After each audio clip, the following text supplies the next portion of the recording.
మీరందరూ కూడా దేవుని వాక్యాన్ని వినవలసిందిగా నేను మనవి చేస్తున్నాను. మంచిది. మరి ఈరోజు ఈ యూత్ మీటింగ్లో ఒకవేళ టైం ఎక్కువైతే రేపు ఆదివారం కాబట్టి రేపు కంటిన్యూ చేసుకుందాం, ఓకేనా? మంచిది.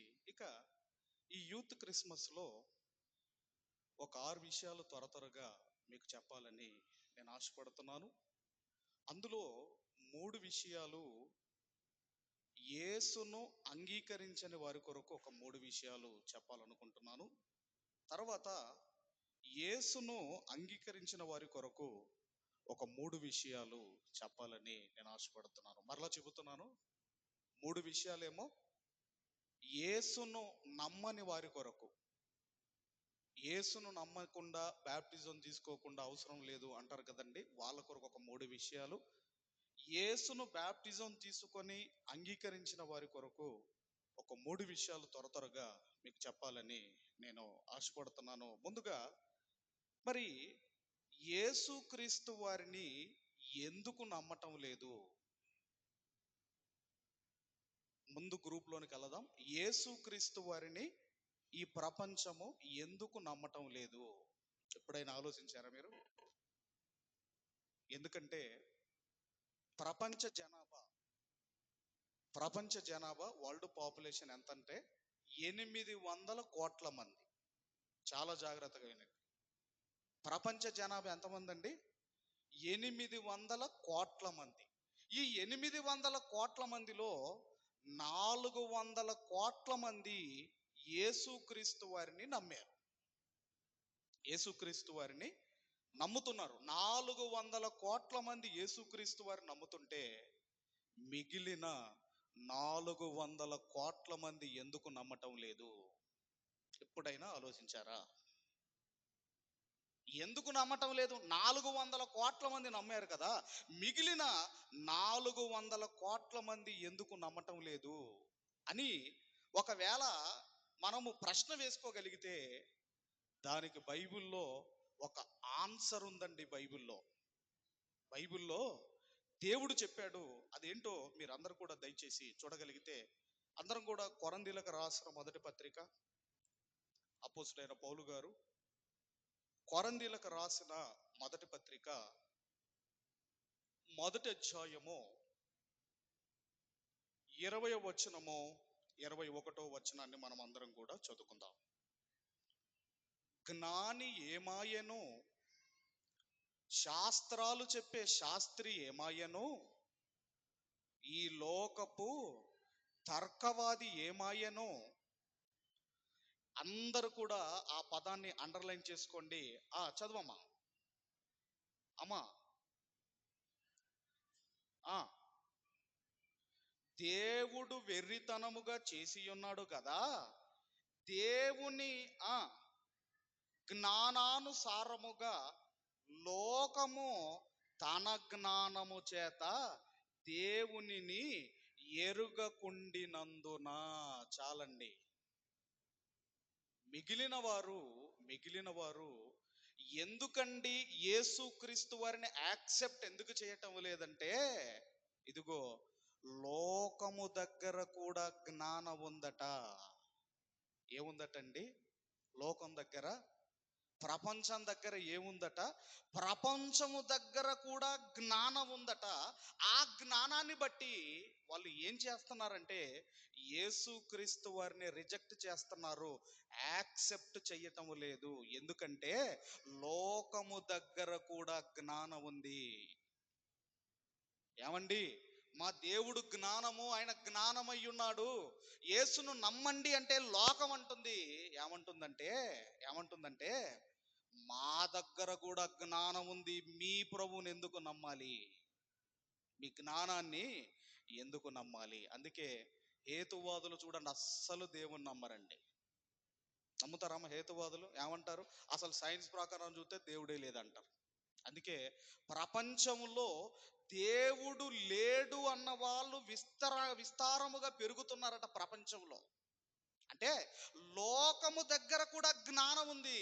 ఆ జ్ఞానం వల్ల యేసుని నమ్మటం లేదు. మా దగ్గర జ్ఞానం ఉందే, మా దగ్గర ఇంత టెక్నాలజీ ఉందే, ఇంకా దేవుడితో మాకు పనేంటి, ఇక దేవుడితో మాకు పనేంటి. అయితే అయితే మనిషి జ్ఞానముతో, ఇదిగోనండి, ధనము సంపాదించుకోగలడు.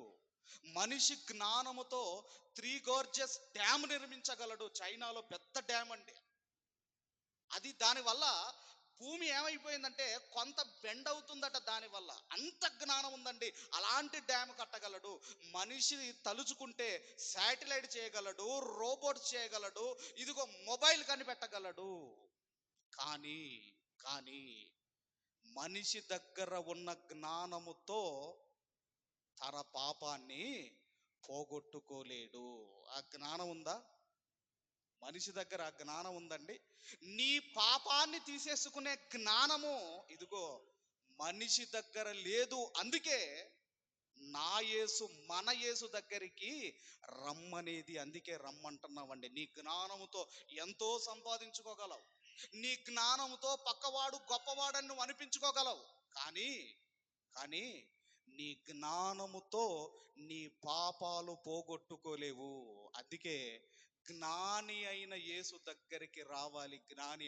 ఒకవేళ నా జ్ఞానముతో క్రీస్తు ముందు నిలబడతానంటే, నీ జ్ఞానముతో క్రీస్తు ముందు నిలబడే ఆ శక్తి లేదండి, ఆ శక్తి లేదండి. అందుకేనండి మన జ్ఞానంతో ఏదైనా చేయగలం. ఒక శాటిలైట్ని ఆకాశంలోకి పంపించగలం. మన జ్ఞానంతో ఏదైనా చేయగలము. కొన్ని హోటల్స్లోకి వెళ్తే రోబోట్స్ అంటే పని చేస్తున్నాయి, రోబోట్స్ అందిస్తున్నాయి. మరి అలాంటిది నీ జ్ఞానముతో నీ పాపాన్ని పోగొట్టుకోలేవు. అందుకే యేసు దగ్గర ఏ జ్ఞానం ఉందో మీరందరూ కూడా దయచేసి చూడగలిగితే, అందరం కూడా దయచేసి యెషయా గ్రంథము, ఇంతకుముందు ఆ మాట చదువుకున్నాం కదండి. ఇంతకీ ఏమన్నాడు ఆ జ్ఞానంలో? 20వ వచనం మరొకసారి ఆ చదివిన తర్వాత ముందుకెళ్దాము. 20వ వచనము, కొరింథీయులకు రాసిన మొదటి పత్రిక 1వ అధ్యాయం 20వ వచనము. ఆ ఆ ఆ ఈ లోకపు తర్కవాది ఏమయ్యను, ఈ లోక జ్ఞానము దేవుడు వెర్రితనముగా చేసి ఉన్నాడు. అందుకేనండి లోకములో ఉన్న జ్ఞానం వల్ల 30% యూజ్ ఉంటే, 70% నష్టం ఉంటుందండి. ఈరోజు మీ చేతుల్లో మొబైల్స్ ఉన్నాయి కదండి, మొబైల్స్ ఉన్నాయి కదా. మొబైల్స్తో ఎంతమంది వచ్చారు? ఒకసారి చేతులు ఎత్తటమ్మా. మొబైల్స్తో ఎంతమంది వచ్చారు? చేతులు ఎత్తటం లేదంటే అందరు మొబైల్స్తో వచ్చారు. ఓకేనా? మొబైల్స్తో అందరు వచ్చారు కదా. మొబైల్స్తో. బైబుల్ లేకుంటే ఎంతమంది వచ్చారు? ఒకసారి చేతులు ఎత్తండి. బైబుల్ లేకుంటే యవనస్తులు.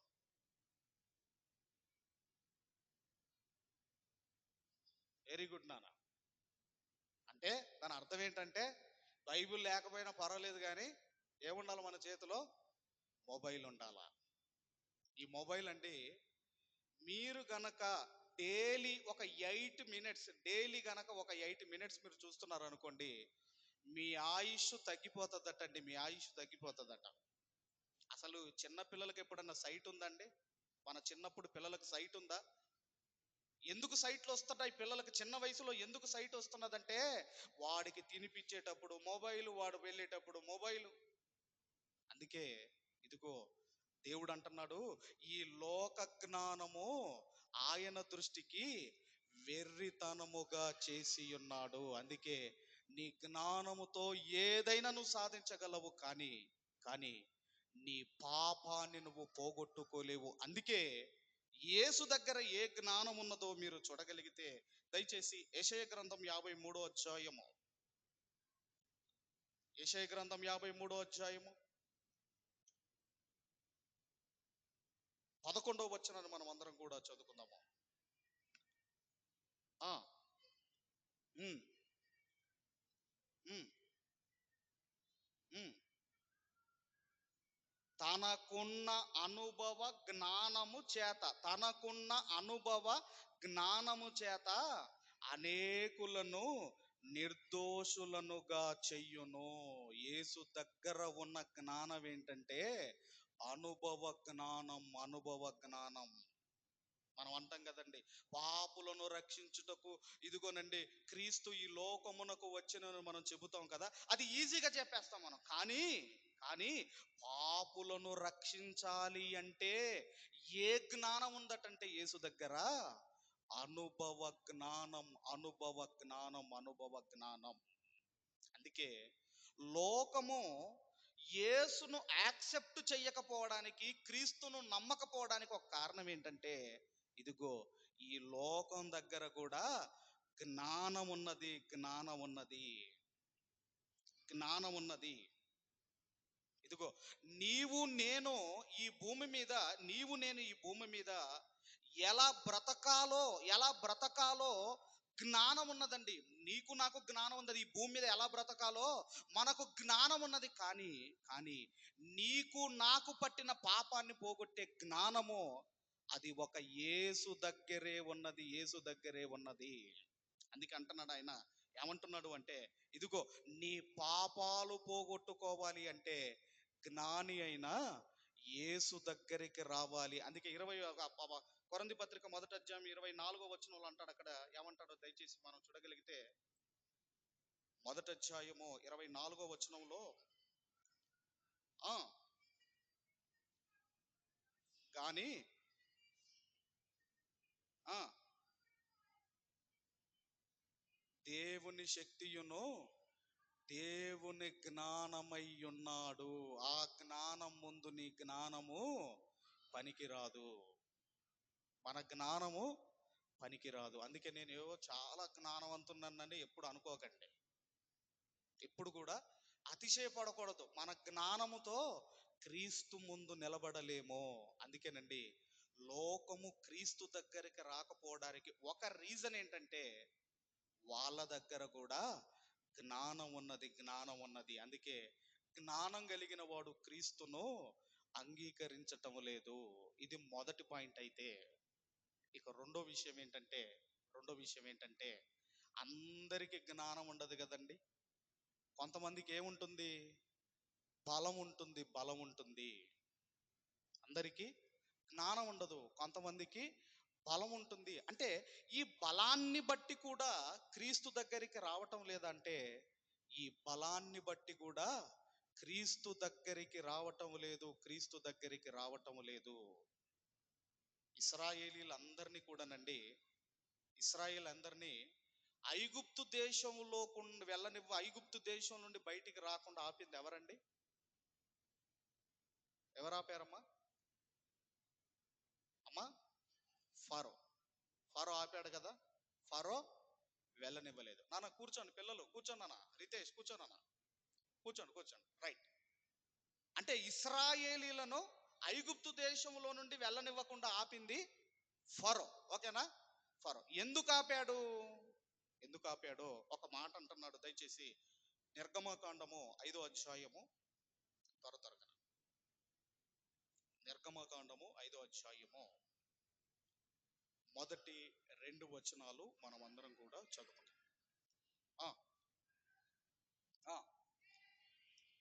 ఇశ్రాయేలీల దేవుడైన యెహోవా నా జనులను పోనిమ్మని ఆజ్ఞాపించుచున్నాడనిరి. ఫరో దగ్గరికి వెళ్ళారు మోషే అహరోను వెళ్ళి, నా జనులను విడుదల చెయ్యి, నా జనులను ఇదిగో పోనిమ్మని చెప్పినప్పుడు, అప్పుడు చదవమ్మా. ఫరో నేను అతని మాటను విని ఇశ్రాయేలీలను పోనిచ్చుటకు యెహోవా ఎవడు, నేను యెహోవాను ఎరగను, ఇశ్రాయేలీలను పోనివ్వన నేను.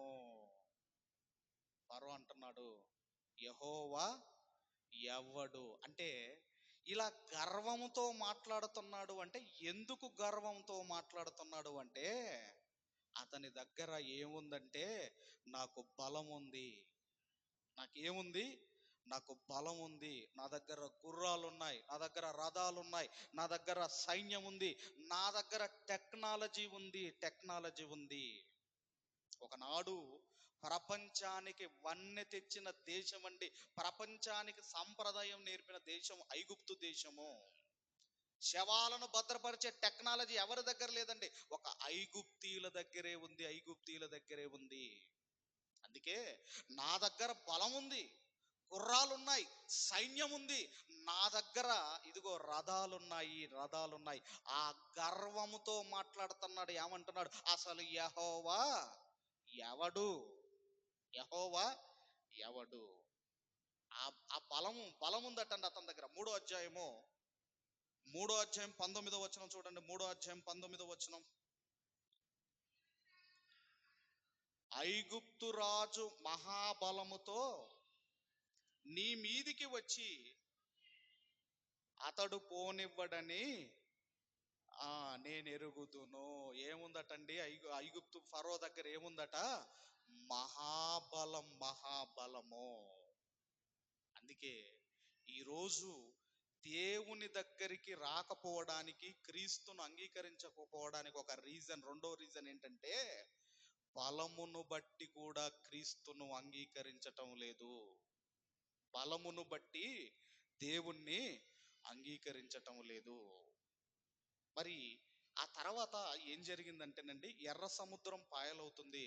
పాయలైన తర్వాత ఫరో సైన్యం అంతా కూడా ఎర్ర సముద్రంలో మునిగిపోయి నశించిపోతుంది. మరి ఏమైంది నీ బలం? ఏమైంది నీ బలం? నీ సైన్యం ఏమైంది? నీ బలం ఏమైంది? నీ జ్ఞానం ఏమైంది? నీ రథాలు ఏమైపోయాయి అంటే, దేవుని బలము ముందు మునిగిపోయాయి అవన్నీ కూడా. అందుకేనండి, మనం ఆలోచన చేయగలిగితే, దేవుని బలం ఎలాంటిదంటే, ఎర్ర సముద్రం అడ్డుగా వస్తే దాన్ని పాయలు చేసిన బలం అండి దేవుని బలం. దేవుని బలం ఎలాంటిదంటే, సూర్య చంద్ర నక్షత్రములు నాపిన బలం అండి దేవుని బలం. దేవుని బలం ఎలాంటిదంటే, వర్షము 3.5 సంవత్సరాలు పడకుండా ఆపిన బలం అండి దేవుని బలం. అందుకే ఈ బలాన్ని బట్టి కూడా మనుషులు దేవుణ్ణి నమ్మటము లేదు. మరి మొన్నటి వరకు మనకు కరోనా తెలుసు. కరోనా వచ్చింది కదమ్మా. కరోనా వచ్చినప్పుడు ఎంతమంది చనిపోలేదు మీరు ఆలోచించండి. ఆరోగ్యవంతులు, బలవంతులు, బాడీ బిల్డర్స్, ఎంతమంది వైద్యులు, డాక్టర్స్ ఎంతమంది చనిపోలేదు, బాడీ బిల్డర్స్ ఎంతమంది చనిపోలేదు. ఏమైంది నీ బలం? ఏమైంది నీ బలం అంటే, కరోనా ముందు నీ బలము నిన్ను కాపాడలేకపోయింది. కాపాడిందండి భయం. అసలు తుమ్మితే పరిగెత్తారు. అవునమ్మా, తుమ్మితే పరిగెత్తారండి. అంత భయపడ్డారండి కరోనాకు. మరి మీరు ఆలోచన చేయగలిగితే, మనిషి బలము దాని ముందే, కరోనా ముందే ఇదిగోనండి అది కాపాడలేకపోయిందే. కానీ ఈ బలముతో మనిషి అనుకుంటున్నాడు, నా దగ్గర బలం ఉంది, నాకు దేవుడితో పని ఉంది అని దేవుణ్ణి నమ్మటం లేదు. ఇంకా మీరు ఆలోచిస్తే, నా దగ్గర బలం ఉందని ఒకవేళ దేవుడి దగ్గర ఎక్స్ట్రా చేశారనుకోండి మనిషి, అప్పుడు దేవుడు ఒక మాట అన్నాడు. ఏమన్నాడో మీరు చూడగలిగితేనండి, ఆ దినవృత్తాంతముల మొదటి గ్రంథము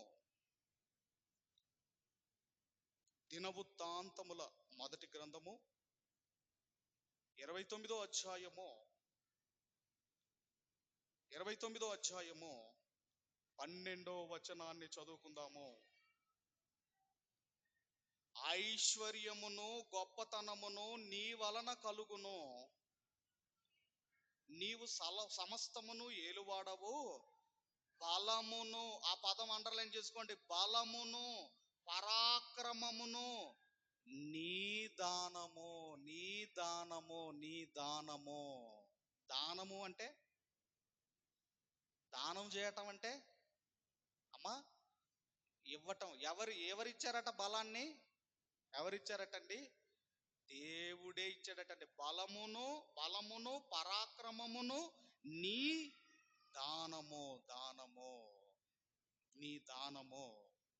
అయితే నీ బలముతో భూమి మీద ఎలా బ్రతకాలో, నీ బలముతో భూమి మీద ఎలా బ్రతకాలో నీకు తెలిసేమో, కానీ నీ బలముతో నీ పాపాన్ని ఎలా పోగొట్టుకోవాలో మనకు తెలియదు. నీ బలముతో ఎలా బ్రతకాలో నీకు తెలుసు, కానీ నీ బలముతో నీ పాపాన్ని నీవు తీసుకువేసుకోలేవు. అందుకే ఎవరు కావాలి అంటే, బలవంతుడైన దేవుడు కావాలి. ఆ మాట ఎక్కడుందండి? యెషయా గ్రంథం 9వ అధ్యాయం 6వ వచనంలో, తొమ్మిదో అధ్యాయం 6వ వచనంలో ఏమనుంది? 9వ అధ్యాయం 6వ వచనంలో త్వరగా యెషయా గ్రంథం 9వ అధ్యాయం 6వ వచనంలో ఆ ఆ అనుగ్రహింపబడెను. ఆ బలవంతుడైన దేవుడు, ద మైటీ గాడ్, ద బలవంతుడైన దేవుడు. అంటే అసలు బలవంతులు ఎప్పుడు అవసరం అండి? బలహీనముగా ఉన్నప్పుడు, బలహీనులుగా ఉన్నప్పుడు ఎవరు అవసరం అండి? బలవంతులు అవసరం. అయితే మీరు ఆలోచన చేయగలిగితే ప్రపంచంలో బలవంతులు ఉన్నారు, కానీ పాపాన్ని పోగొట్టే బలవంతుడు ఒక్కడు లేడు. అందుకే ఎవరు రావలసి వచ్చింది? బలవంతుడైన క్రీస్తు భూమి మీదకి రావలసి వచ్చింది. క్రీస్తు భూమి మీదకి రావలసి వచ్చింది ఎందుకంటే ఆయన ఒక్కడే, ఇదిగో మన పాపములను ఆయన ఒక్కడే తీసివేయగలడు. అందుకేనండి మనుషులు క్రీస్తును నమ్మకపోవడానికి రెండవ రీజన్ ఏంటంటే, ఇదిగోనండి, బలమును బట్టి దేవుణ్ణి నమ్మటం లేదు. మొదటిదేంటండి, జ్ఞానమును బట్టి దేవుణ్ణి నమ్మటం లేదు. అడొకడు తిరుగుతూ ఉంటాడు టీవీలో, మీకు తెలుసు, ఇంటర్వ్యూ, అసలు దేవుడు లేడండి, దేవుడు లేడండి, దేవుడు లేడండి. దేవుడు లేకపోతే ఇవన్నీ ఎలా తిరుగుతున్నాయి? ఇవన్నీ, ఈ చీకటి ఎలా వస్తుంది? ఈ వెలుగు ఎలా వస్తుంది? ఈ పువ్వులు, ఈ చెట్లు, ఇవన్నీ ఎక్కడి నుంచి వచ్చాయి? దేవుడు లేకపోతే యూనివర్స్ అంతా ఇంత సిస్టమ్గా ఎలా పనిచేస్తుంది? అంటే జ్ఞానాన్ని బట్టి దేవుణ్ణి నమ్మటం లేదు, బలాన్ని బట్టి కూడా దేవుని దగ్గరికి రావటంలో. మాకు బలం ఉందండి, దేవునితో మాకేం పని అండి? మాకేం పని?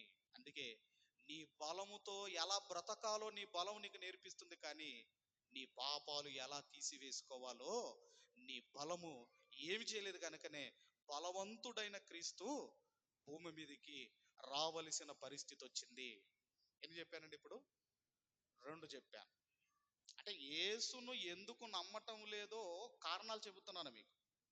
ఇంకా మూడో కారణాన్ని కూడా మనం అందరం కూడా ఆలోచన చేద్దాం. అదే కొరంథీ పత్రిక మీరు చదువుకుంటూ రాగలిగితే ఏమని ఉంటుందంటేనండి, ఐశ్వర్యవంతులు, రిచ్ పర్సన్స్ అంటాం కదా మనము, ఐశ్వర్యవంతులు కూడా దేవుణ్ణి నమ్మరు, క్రీస్తును అంగీకరించరు.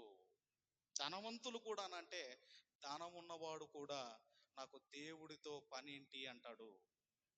మీ అందరికీ తెలుసు మరి, ఆ ఒక యంగ్ ధనవంతుడండి, ఒక యంగ్ ధనవంతుడు యేసు ప్రభు వారి దగ్గరికి వచ్చాడు. వచ్చి ఒక ప్రశ్న అడిగాడు. ఏం ప్రశ్న అడిగాడు? ప్రభువా, పరలోకానికి వెళ్ళాలంటే నేను ఏం చెయ్యాలి అని ప్రశ్న అడిగాడు. ఎప్పుడన్నా ఈ ప్రశ్న నన్ను అడిగారు ఎవరైనా? మిమ్మల్ని అడుగుతున్నా, ఎవరైనా అడిగారా? యవనస్తులు కానీ ఏం కానీ, ఎగ్జామ్ ఉందండి ప్రార్థన చేయండి, ఆడికి వెళ్తున్న ప్రార్థన, ఇవి అడుగుతారు తప్ప ఎప్పుడైనా పరలోకానికి వెళ్ళాలంటే ఏం చెయ్యాలండి అని ఎప్పుడైనా ఎవరైనా అడిగారా? అంటే మన మీద ఆ ధనవంతుడు కాస్త బెటర్ అండి. ఇప్పుడు వచ్చి అడుగుతున్నాడు, నేను పరలోకానికి వెళ్ళాలంటే నేను ఏం చెయ్యాలి, ఏం చేయమంటావు ప్రభు అన్నప్పుడు, అప్పుడు ఆయన ప్రభు అన్నాడు, ఏమన్నాడు అంటే, ధర్మశాస్త్రంలో 10 ఆజ్ఞలు ఉన్నాయి కదా, ధర్మశాస్త్రంలో 10 ఆజ్ఞలు ఉన్నాయి కదా, ఈ 10 ఆజ్ఞలు, నిన్ను వలె నీ పొరుగు వారిని ప్రేమించు, నీ తల్లిని నీ తండ్రిని సన్మానించని 10 ఆజ్ఞలు ఉన్నాయి కదా, ఈ 10 ఆజ్ఞలు పాటించి వెళ్ళు అన్నాడండి. అప్పుడు వెంటనే ధనవంతుడు అన్నాడు, ఇవి బాల్యము నుండి నేను పాటిస్తున్నాను. ఎప్పటి నుంచి అటండి? బాల్యము నుండి నేను పాటిస్తున్నాను ధర్మశాస్త్రాన్ని. అప్పుడు ఒకవేళ పాటించకుండా ఒకవేళ అబద్ధం చెప్పుంటే ప్రభు అనేవాడు, నువ్వు అబద్ధం చెబుతున్నావు అనేవాడు. ఇక అతను అనుకుంటున్నాడు, అమ్మయ్యా, ఇక నాకు ఏ డోకా లేదు, నేను పరలోకానికి నేను వెళ్ళిపోతాను. అయితే అతనికి ఎన్ని మార్కులు వచ్చాయంటేనండి, 34 మార్క్స్ వచ్చాయండి. ఎన్ని మార్క్స్ వచ్చాయండి? ఇప్పుడు 100కి ఎన్ని మార్కులు వస్తే పాస్ అండి? 100కి ఎన్ని రావాలమ్మా? 35 రావాలి. కానీ ఎన్ని మార్కులు వచ్చాయి? 34 మార్క్స్ వచ్చాయి. ఇంకెన్ని మార్కులు రావాలి? అప్పుడు ప్రభు అన్నాడు, నీకు ఒకటి కొదువగా ఉన్నది. ఒక్క మార్కు దూరంలో ఉన్నావయ్యా నువ్వు, ఒకే ఒక మార్కు. యవనస్తులు బాగా సంపాదిస్తున్నావు, ఇక మాకు దేవుడితో ఏంటి అని అనుకుంటున్న యవనస్తులు వినాలి. ఇక ఏమంటున్నాడు అంటే, ఒక్క మార్కు దూరంలో నువ్వు ఉన్న ఒక్క మార్కు దూరంలో నీ ఆస్తిని అంతా అమ్మి పేదలకి ఇమ్మన్నాడండి. అప్పుడు ఆ యవనస్తుడు వ్యసన పడుతూ దుఃఖపడుతూ ప్రభు దగ్గర నుండి వెళ్ళిపోయాడని మత్తయి సువార్త 19వ అధ్యాయం అంతా మీరు చదువుకోండి తర్వాత. అంటే ఇప్పుడు ఈ ధర్మశాస్త్రాన్ని పాటిస్తున్న యవనస్తునికి ఏం కావాలి? ఏం కావాలండి? ధనం కావాలి, ప్రభువు అక్కర్లేదు. అంటే ఒక ధర్మశాస్త్రాన్ని పాటిస్తున్న యవనస్తుడే ధనాన్ని ప్రేమించి ధనం కావాలని వెళ్ళిపోతే మనలాంటి సామాన్యుల పరిస్థితి ఏంటి? సామాన్యుల పరిస్థితి ఏంటి? అందుకేనండి, ధనం ఉన్నవాడికి కూడా ఏం కావాలి అంటే ప్రభు అవసరం లేదు. మా దగ్గర అన్నీ ఉన్నాయండి, ఇక దేవుడితో పనేంటి మాకు? ఏంటో ముందుకెళ్ళి నాకు చెప్తారు. బైబిల్ గ్రంథంలో ఒక ధనవంతుడు ఉన్నాడండి, రిచెస్ట్ పర్సన్ ఉన్నాడు. బ్లాక్ మనీ లేని ధనవంతుడు ఉన్నాడండి బైబిల్ గ్రంథంలో. ఎవరాయన? మీ అందరికి తెలుసు. యోబు గ్రంథం 1వ అధ్యాయము, త్వరగా 1వ అధ్యాయము మొదటి 3 వచనాలు త్వరగా చదివి వినిపించండి చాలు. ఉండేను.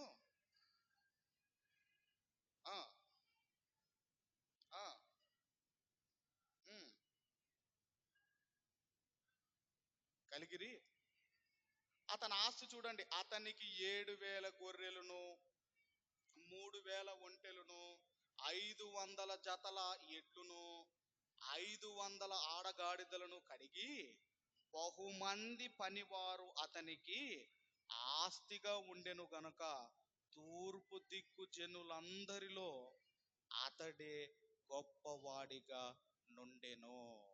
ఎంత ధనవంతుడో మీరు! ఆ తూర్పు దిక్కు సైడే ఆయనంత కోటీశ్వరుడు ధనవంతుడు లేడండి. ఇంతకు ఆయన దగ్గర ఉన్నది ఏంటంటే పశు సంపద. ఆ రోజుల్లో పశు సంపద, ఈ పశువు ఏవైతే ఉన్నాయో ఆ పశువులను బట్టి ఇదిగోనండి ఇతను ధనవంతుడు, ఇతను పేదవాడు అని డిసైడ్ చేసేవారు. అందుకే ఇదిగో ఎంత పశు సంపద ఉంది గనక ఆయన చాలా ధనవంతుడండి. కీర్తన గ్రంథంలో ఒక మాట ఉంటుందండి, ఒక మాట మీరు చదవగలిగితే దయచేసి 20వ అధ్యాయం కీర్తన గ్రంథం 7వ వచనాన్ని మనం చదువుకుందాం. కొందరు రథములను బట్టి, కొందరు గుర్రములను బట్టి అతిశయపడుదురు. మా దగ్గర గొర్రెలు ఉన్నాయని అతిశయపడతారు, ఎందుకంటే అదే అప్పుడు ఆస్తి అండి. నా దగ్గర ఒంటెలు ఉన్నాయని అతిశయపడతారు, ఆ రోజుల్లో అదే ఆస్తి. మా దగ్గర గాడిదలు ఉన్నాయని అతిశయపడతారు, ఎడ్లున్నాయని అతిశయపడతారు, ఎందుకంటే ఆ రోజుల్లో పశువు సంపదే ఆస్తి. ఈ రోజైతే అక్కడ ఏం పెట్టుకోవాలంటే ఆ ఆస్తి పాస్తులు, స్థలాలు, పొలాలు, బ్యాంకు బ్యాలెన్సులు ఇవి పెట్టుకోవాలి.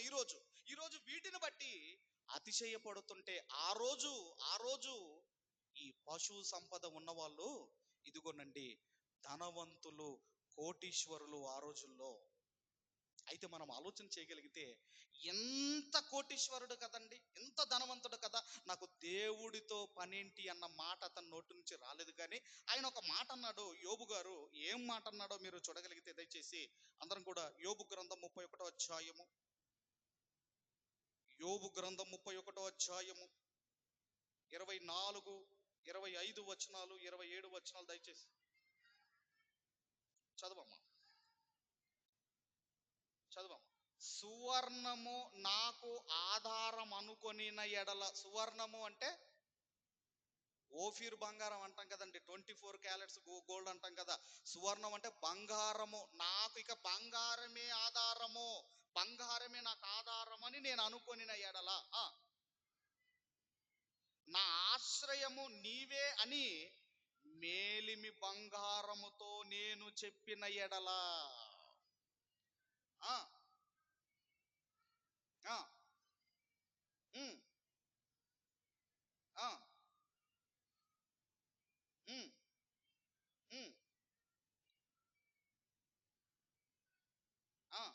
నా హృదయము రహస్యముగా ప్రేరేపింపబడి వారి తట్టు చూచి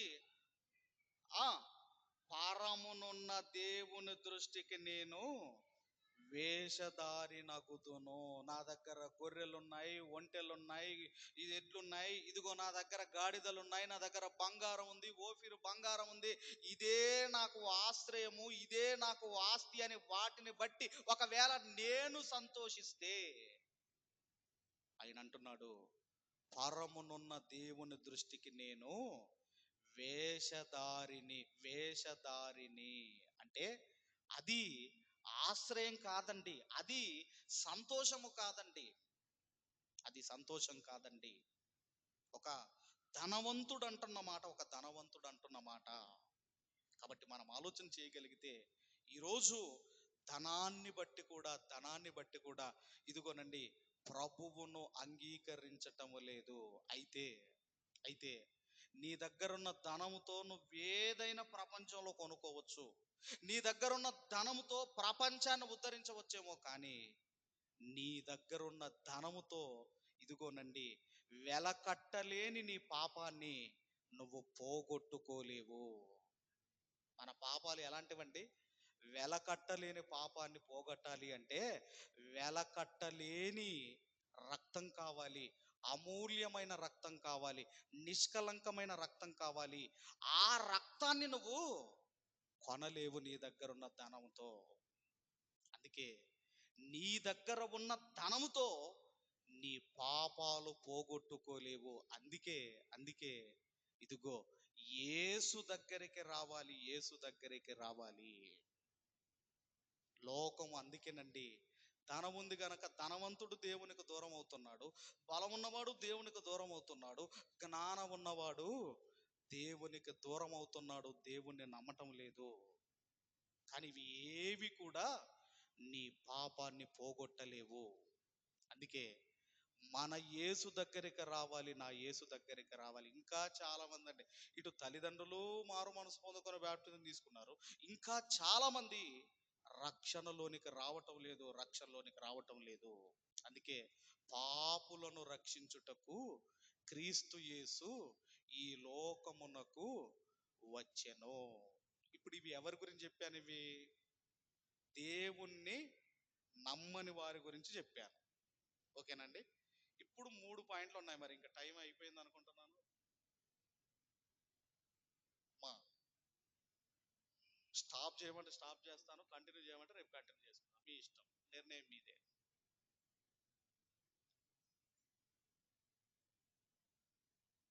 సరే, త్వరగా ముగించేస్తాను. రైట్.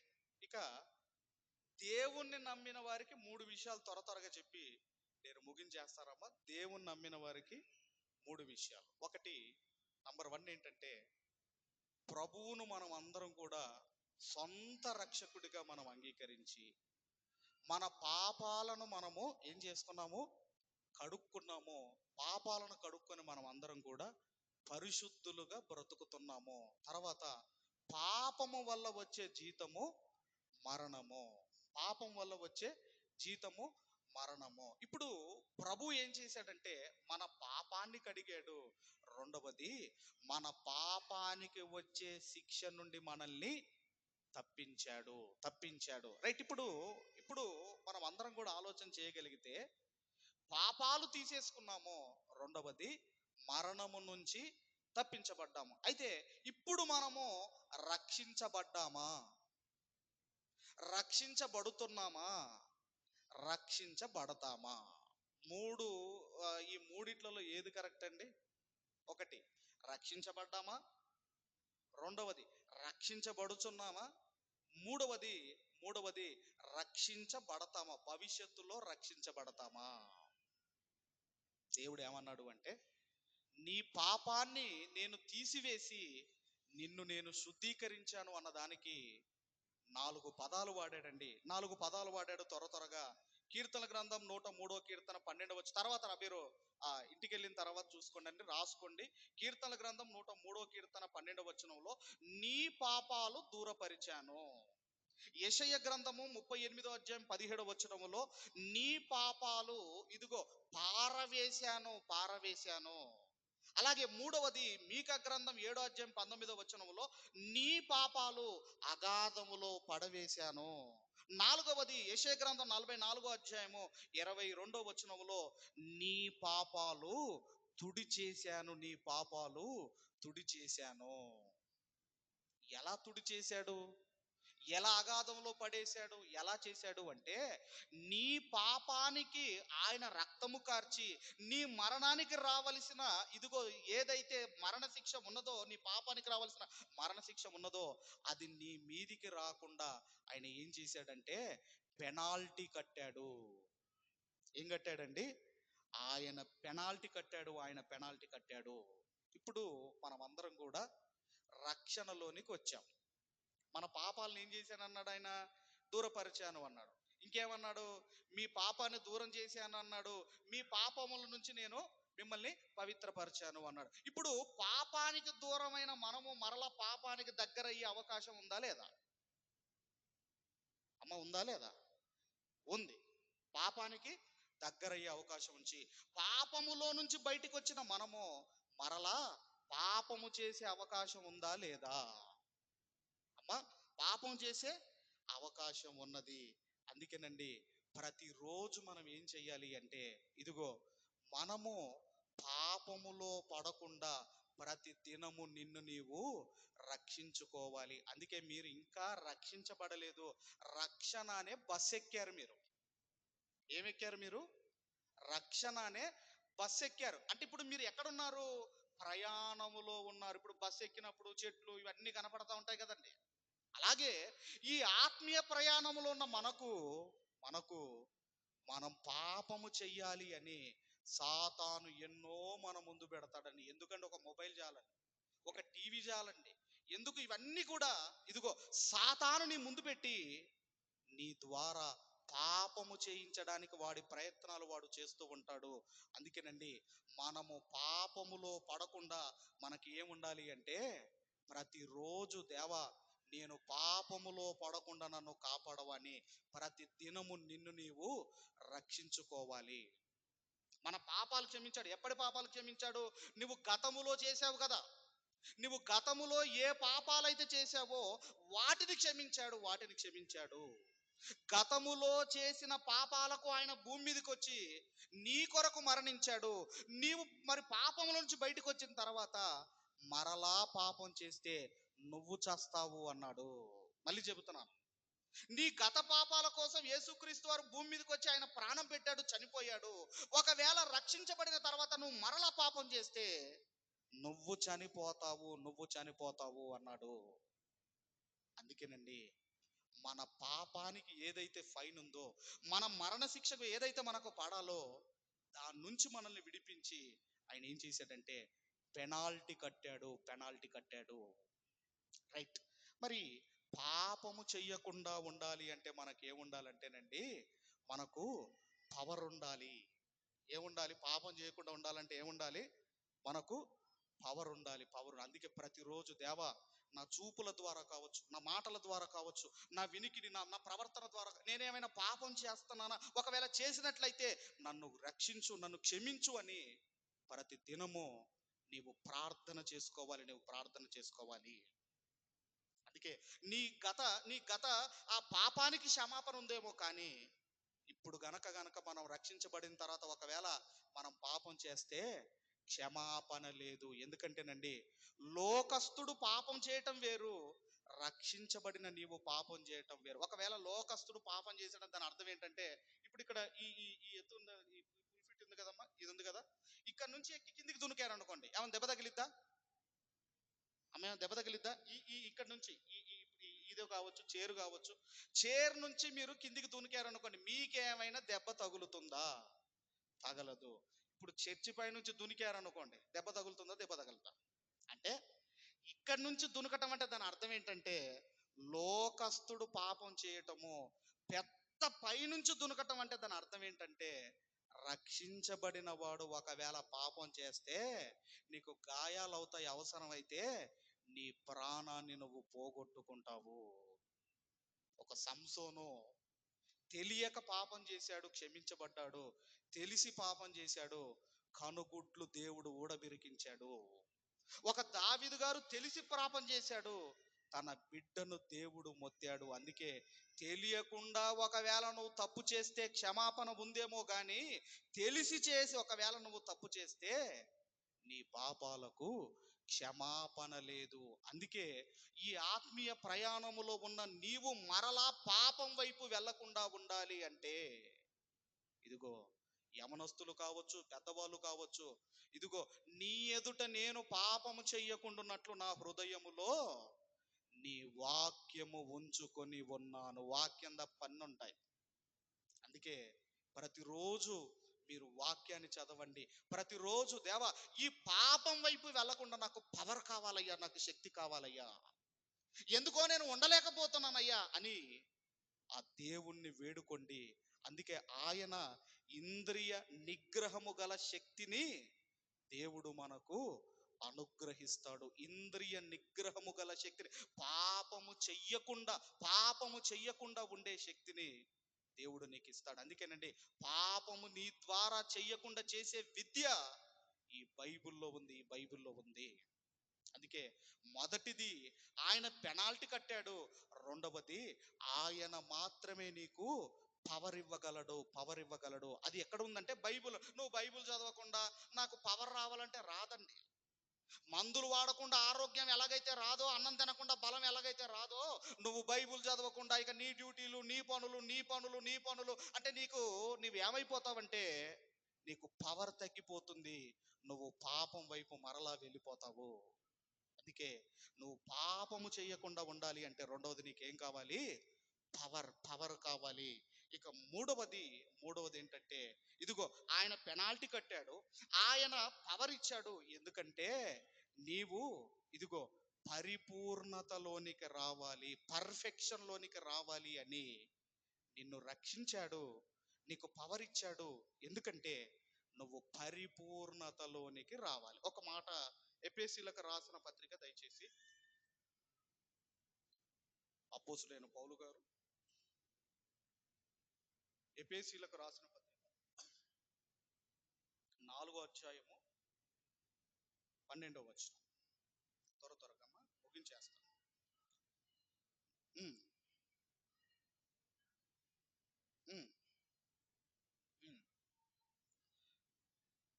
సంపూర్ణ పురుషుల మగు వరకు, అనగా సమానమైన సంపూర్ణత కలవారమై ఆయన ఈలాగు నియమించెను. అంటే విశ్వాసులు పరిశుద్ధులు కావాలి.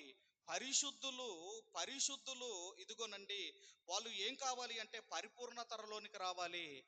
ఏ పరిపూర్ణతలోనికి రావాలి అంటే యేసుక్రీస్తు వారి యొక్క స్వారూప్యములోనికి రావాలటండి.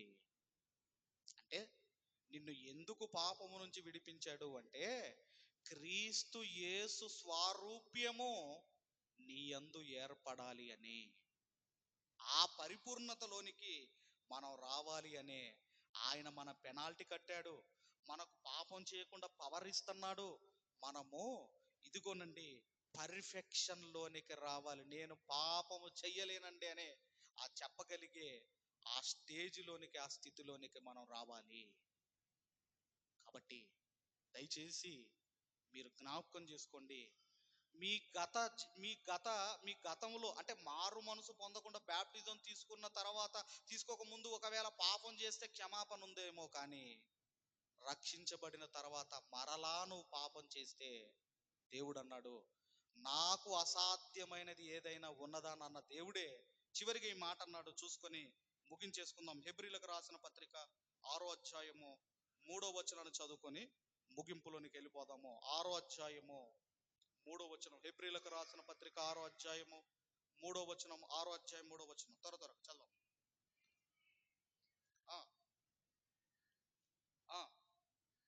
ఒకసారి వెలిగించబడి పరలోక సంబంధమైన వరములను రుచి చూచి పరిశుద్ధాత్మలో పాలివారై దేవుని దివ్య వాక్యమును రాబోవు యుగ సంబంధమైన శక్తుల ప్రభావమును అనుభవించిన తర్వాత తప్పిపోయిన వారు తమ విషయములో దేవుని కుమారుణ్ణి మరలా సిలువ వేయుచు బాహాటముగా ఆయనను అవమానపరుచుచున్నారు గనుక మారు మనసు పొందునట్లు అట్టి వారిని నూతన పరుచుట అసాధ్యము. అంటే నాకు అసాధ్యమైనది ఏదైనా ఉన్నదా అన్న దేవుడే అంటున్నాడు. ఒకవేళ రక్షించబడిన తర్వాత నువ్వు మరలా పాపం చేస్తే దేవుడు కూడా నిన్ను కాపాడలేదు, ఆ దేవుడు కూడా నిన్ను కాపాడలేడు. రక్షణలోనికి రాని వారికి రక్షణలోనికి వచ్చిన వారికి మూడు విషయాలు. కాబట్టి రక్షించబడిన తర్వాత జాగ్రత్తగా బ్రతకండి యవనస్తులారా. మరి ముఖ్యంగా మీరు త్రుటిల్లే ప్రమాదం ఉన్నది కనుక చాలా జాగ్రత్తగా, దేవా నాకు పవర్ దయచే దేవా, నేను పాపంలో పడకూడదు దేవా అని ఆ యేసుక్రీస్తు వారిని ముందు పెట్టుకోండి. అంతేగాని ఆ సినిమా యాక్టరో ఆ క్రికెటరో వాన్నో వీన్నో ముందు పెట్టుకొని మీరు పాపంలో పడకండి. వాడు ఏమి నీకు ఇంత అన్నం పెట్టడం లేదు, నీ కాలేజ్ ఫీజు కట్టడం లేదు, నీ బస్సుకు ఛార్జ్ ఇవ్వటం లేదు, నీ పెట్రోల్కు డబ్బులు ఇవ్వటం లేదు. ఎందుకో వాళ్ళను మనము అది చేయకూడదండి. ఇదిగో పాపము చెయ్యని యేసును ముందు పెట్టుకోండి. ఆయనే నిన్ను రక్షించేవాడు, ఆయనే నీకు పరలోకాన్ని ఇచ్చేవాడు. అలా మనం అందరం మనల్ని మనం కాపాడుకోవాలని కోరుకుంటూ ఈ మాటలు ముగిస్తున్నాను. దేవుడు మనందరిని దీవించి ఆశీర్వదించను గాక. ఆమేన్.